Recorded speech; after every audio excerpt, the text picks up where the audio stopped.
ចាជំរាបសួរបងប្អូនទាំងអស់គ្នាថ្ងៃនេះខ្ញុំនាំអ្នកទាំងអស់គ្នាមកធ្វើនំមូឈីផងដែរចំពោះគ្រឿងផ្សំមានទឹកដោះគោស្រស់ម្សៅពោតអង្ករដំណើបនិងស្ករសផងដែរចាចំពោះគ្រឿងផ្សំរបស់យើងគឺមានតែប៉ុណ្ណឹងទេបងប្អូនហើយបន្តមកទៀតយើងចាក់ទាំងអស់ហ្នឹងចូលគ្នាហើយមិនទាល់តែម៉ត់ល្អផងដែរ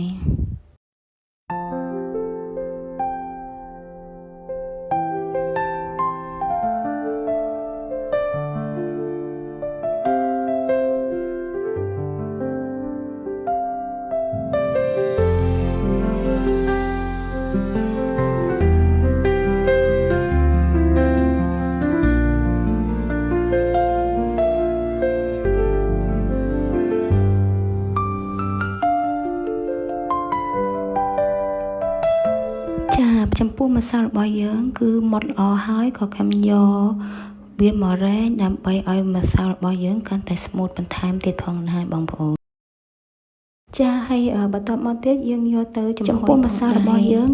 ត្រូវចំណាយពេល15នាទីទៅ20នាទីចាឥឡូវនំរបស់យើងគឺបានដាក់ចំហុយហើយបន្ទាប់មកទៀតគឺខ្ញុំយកស្វាយទុំដើម្បីធ្វើជាឈ្នូររបស់មូឈី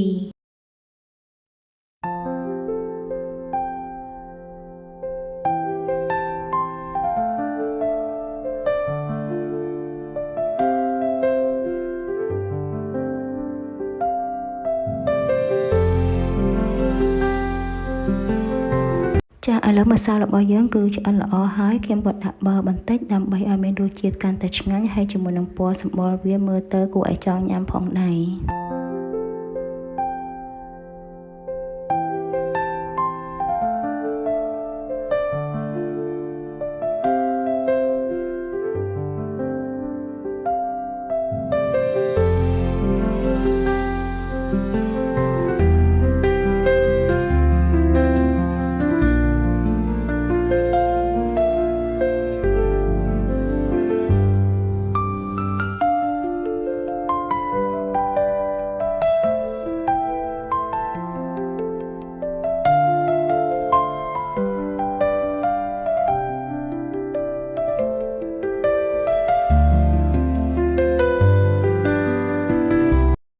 ចាឥឡូវនេះគឺម្សៅរបស់យើងគឺបានស្អិតល្អហើយបន្ទាប់មកទៀតខ្ញុំចាប់ជាចំណុចតូចៗមកធ្វើជានំមូឈី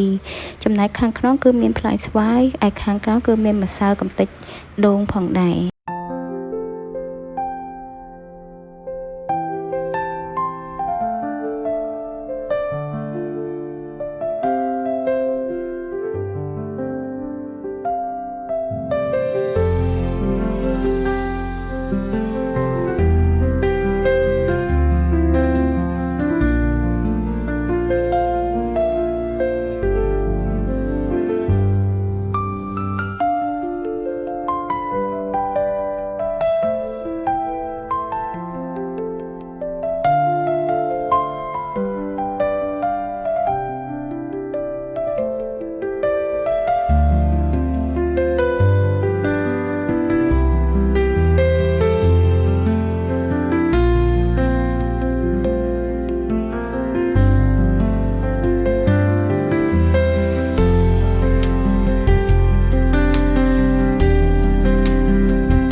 ចាឥឡូវនំមូឈីរបស់ខ្ញុំគឺធ្វើរួចរាល់ហើយចឹងបងប្អូនអាចធ្វើនៅតាមផ្ទះសាកល្បងបានណាគឺមានរសជាតិឆ្ងាញ់តែម្ដងអរគុណច្រើនបងប្អូនសូមជម្រាបលា